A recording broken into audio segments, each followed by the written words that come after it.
La question des objectifs est très importante, elle est même capitale en fait, parce que l'IT en fait est au service des métiers. L'IT ne fait que construire et apporter des outils qui servent le métier. Et servir le métier, ça veut dire servir les objectifs du métier. Au moment du cadrage, si les objectifs de la direction, ou du métier surtout, et les objectifs de l'IT sont alignés, alors le projet a une chance forte de réussir. La bonne pratique, en fait, c'est au moment du cadrage du projet, passer du temps, un certain temps, beaucoup de temps, sur la définition des objectifs. Et d'une certaine manière, c'est tripartite, quoi. C'est-à-dire qu'on a d'abord des objectifs métiers, qui sont fixés par une direction, qui se déclinent en objectifs pour l'IT, c'est-à-dire mettre à disposition un outil qui va faire ceci, cela, dans tel ou tel délai, avec tel ou tel quick win.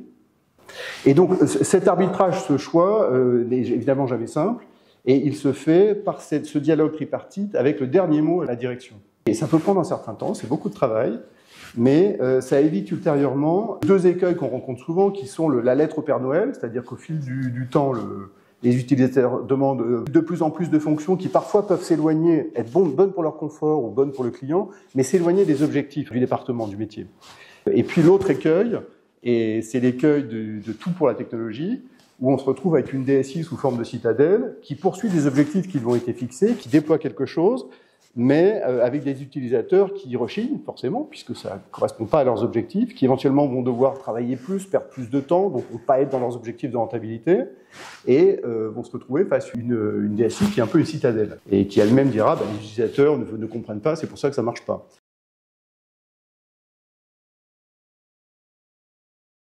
On peut la décliner en une somme en fait, de projets digitaux, et ces projets-là, une nouvelle fois, sont au service du métier.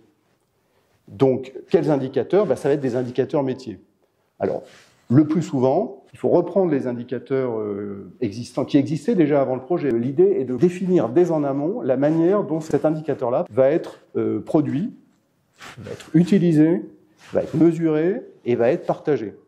Donc, ça veut dire à la fois une question sur la définition de l'indicateur, une question sur la manière dont cet indicateur est produit et une indication sur la manière dont cet indicateur est utilisé.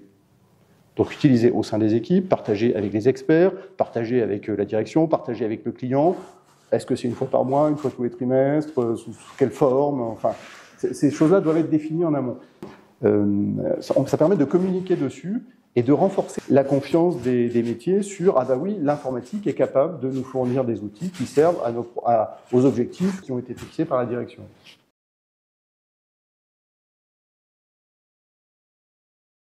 La résistance se manifeste de diverses formes. Ça peut être active, je suis contre, je croise les bras, je suis contre, ou pire, je bloque l'entreprise. Et peut être aussi passive, c'est-à-dire je fais comme on m'a dit, mais je fais sans y mettre du mien, donc ça ne marche pas. Donc on a toutes sortes de résistances.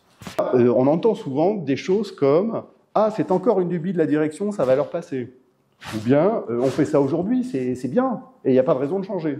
Ou, voire pire, on a toujours fait comme ça, et ça a toujours fonctionné. Donc, la clé pour ça, c'est de créer les conditions pour qu'il y ait un besoin côté utilisateur. Ça passe par une prise de conscience, donc des exemples, de l'explication, les marchés, les clients, le futur, des exemples externes. Ensuite, des témoignages. Alors, ça peut être des témoignages de concurrents, d'autres personnes dans des secteurs connexes, comparables, mais en tout cas, un témoignage de pair à pair.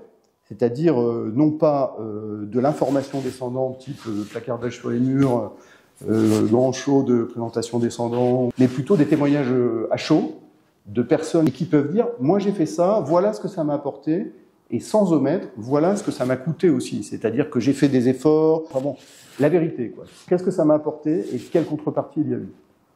Et ce discours de vérité est incroyablement plus fort qu'un discours descendant.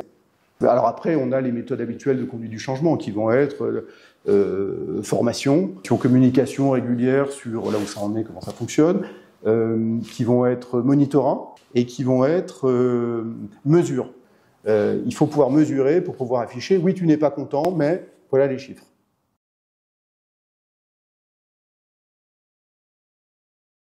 Garder du budget pour pouvoir continuer à faire des évolutions, en fait. C'est-à-dire prendre en compte les demandes des utilisateurs et montrer, donner des gages du fait que l'informatique et derrière elle la direction, bien sûr, et l'entreprise, entendent ces besoins et y apporte une réponse dans l'outil au fur et à mesure. C'est-à-dire que l'informatique ne tourne pas le dos une fois le projet fini, mais continue à s'occuper, à faire évoluer le projet en fonction des demandes des utilisateurs.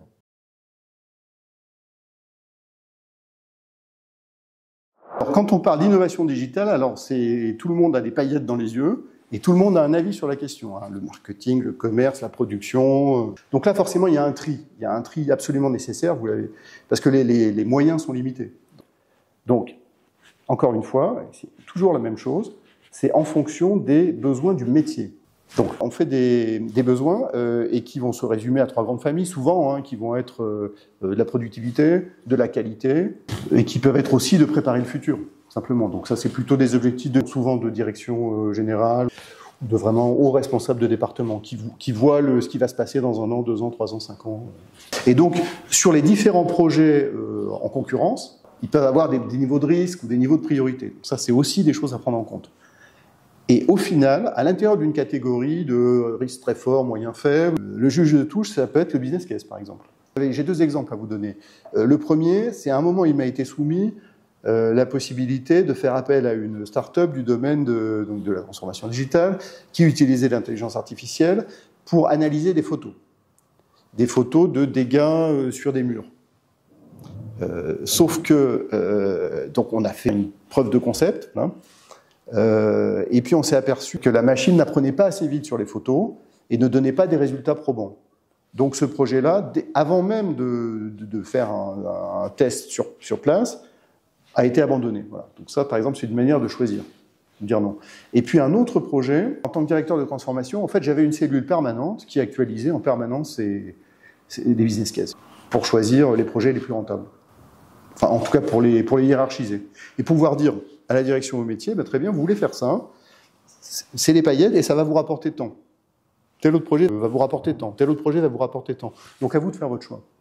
Enfin, comme chacun sait, dans un projet informatique, ce qui coûte 1 au départ, donc par exemple faire un business case, si on ne le fait pas, il faut le refaire, ça coûte 100 une fois le projet terminé.